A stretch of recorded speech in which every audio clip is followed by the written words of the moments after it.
আসসালামু আলাইকুম ওয়া রাহমাতুল্লাহ। প্রিয় দর্শক, কেমন আছেন আপনারা? আলহামদুলিল্লাহ আমরা ভালো আছি। আজকে আপনাদেরকে আমার এই জমিতে নিয়ে আসলাম মূলত একটু আপডেট দেওয়ার জন্য। গত ভিডিওতে আমরা দেখাইছিলাম যে কিভাবে আমরা এই জমিটা খনন করে এটাকে আমরা ফসলের উপযোগী করেছিলাম। আর আজকে আপনাদেরকে একটা আপডেট দেব যে আমাদের আসলে ফসল আমরা কতটুকু আমাদের ফসল হইল এবং আমরা কীরকম প্রত্যাশা করতেছি এবং আরও আনুষঙ্গিক কিছু বিষয়। একটু আমার সাথে আসুন। আপনারা এখানে দেখতে পাচ্ছেন যে আমাদের এই জমিটা আমরা একটা কাপড় দিয়ে এরকম ঢেকে রেখেছি। এর কারণ হচ্ছে মূলত এখন ফিনল্যান্ডে সামার চলতেছে। সামার মানে এখানে দিনের দৈর্ঘ্য অনেক বড়, এত বড় যে প্রায় 20 ঘন্টা বা 19-19.5 ঘন্টা এরকম। এবং এই দীর্ঘ দিনের কারণে প্রচুর সূর্যের আলোক থাকে, এজন্য প্রচুর পরিমাণে সালোক সংশ্লেষণ হয়। বিধায় আমাদের ছোটো ছোটো যে প্লান্টগুলো বা শাকসবজির গাছগুলো সেগুলো ডিহাইড্রেট হতে পারে বা শুকায় যেতে পারে। আর এজন্য তাদেরকে আর্দ্র রাখার জন্য আমাদেরকে এরকম এই কাপড় দিয়ে এরকম ঢেকে রাখতে হয়।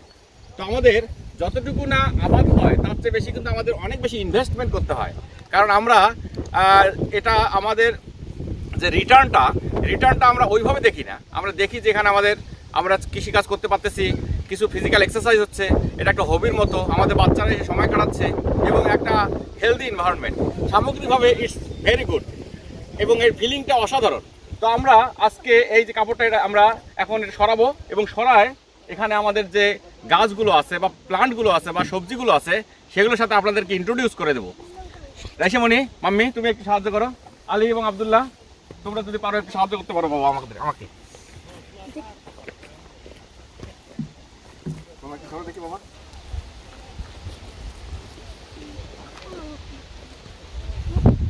সাবধানে মা, ওই যে ইট আছে, লোহা আছে, আস্তে আস্তে।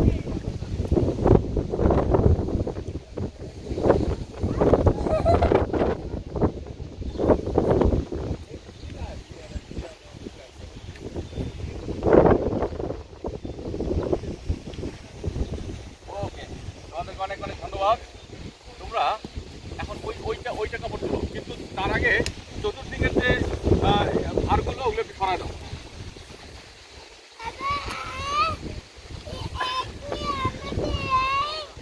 জি বাবা, ওটা আমাদের। তো আজকে ওয়েদার হচ্ছে যে রোদ আছে, আবার বাতাসও আছে, কিন্তু দিনের দৈর্ঘ্য অনেক বড়। এখন আপনাদেরকে দেখাবো যে আমরা যে সবজি আবাদ করছি এইটা মূলত হচ্ছে যে ডাঁটা শাক। এই ডাঁটা শাকটা প্রথমে অনেক ঘন ছিল, আমরা ধীরে ধীরে এটাকে পাতলা করে দেই এবং এইটা এখন মাশাআল্লাহ এটা ভালো গ্রো করতেছে। আমাদের এই জমিটা অল্প একটু জমি, বাট এই ডাঁটা শাকটা ইটস লুকিং ভেরি গুড। এটা হচ্ছে এবং আমরা আরও এটাকে পাতলা করে দেবো বা কম ঘন করে দেবো, ফলে তারা স্পেস পাবে গ্রো করার জন্য। এখানে আমরা দেখতে পাচ্ছি যে এটা হচ্ছে যে নাপা শাক। এই নাপা শাকটা ফিনল্যান্ডে অলমোস্ট নতুন, অনেক নাপা শাকটা খুব আবাদ হয় না। এই জন্য আমি আমার ছোটো ভাই লিওন, তাকে অনেক ধন্যবাদ জানাচ্ছি যে লিওন আসলে বাংলাদেশ থেকে কষ্ট করে নাপা শাক, ডাঁটা শাক, লাল শাক, পুঁই শাক, কলমি শাক এগুলোর বীজ পাঠানোর জন্য অনেক অনেক ধন্যবাদ।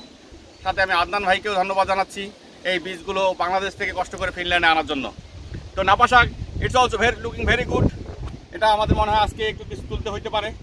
এবং আমরা নাপা শাক, আমার ওয়াইফ কখনো রান্না করেনি, সে আজকে হয়তো ট্রাই করবে এটা কীভাবে রান্না করা যায়। আমরা এখানে দেখতে পাচ্ছি যে লাল শাক এটা এখনও ছোট আছে, এটাকে এখনও মনে হচ্ছে যে এটা কম ঘন করে দিতে হবে, মানে একটু মাঝখান থেকে তুললে তারা স্পেস পাবে গ্রো করার জন্য।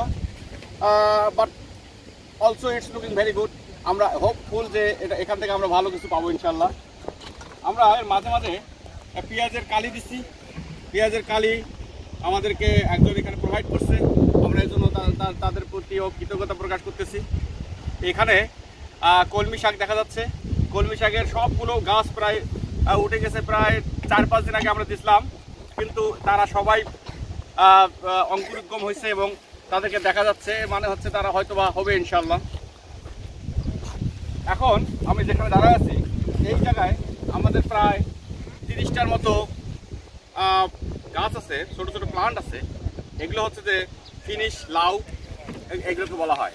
বাংলাদেশে যেমন লাউ আছে, ফিনল্যান্ডেও এরকম ফিনিশ লাউ আছে, এটাকে বলা হয় কাঁচাকুর পিচ্ছা। তো এরকম 30টার মতো গাছ আছে। এই গাছগুলো থেকে প্রথমে আরও একটু বড় হবে, এরপর ফুল হবে, তারপর এখান থেকে বড় বড় লাউ হবে এবং আমরা প্রত্যাশা করতেছি যে এখান থেকে আমরা যথেষ্ট পরিমাণ লাউ পাবো ইনশাল্লাহ। এরপর আমরা এই 2 জমির মাঝখান দিয়ে আমরা টমেটোর গাছ দিছি এবং সবগুলো টমেটোর গাছই মোটামুটি মনে হচ্ছে যে তারা লেগে গেছে, মানে তারা হয়তোবা বড় হবে ধীরে ধীরে এবং তারা আর মারা যাবে না, এরকম একটা সিচুয়েশন।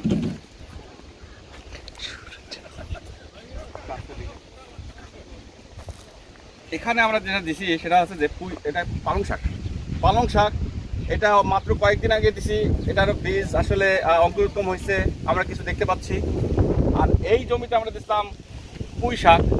এই পুঁই শাকটা প্রায় 20-25 দিন সময় নিল বীজ থেকে অঙ্কুরোদ্গম হয়ে এই দৃশ্যমান হওয়ার জন্য। এখন মোটামুটি সবাই দৃশ্যমান এবং যতগুলো বীজ দিয়েছিলাম অলমোস্ট 90% সাকসেসফুল। এজন্য আমরা আসলে খুবই হ্যাপি।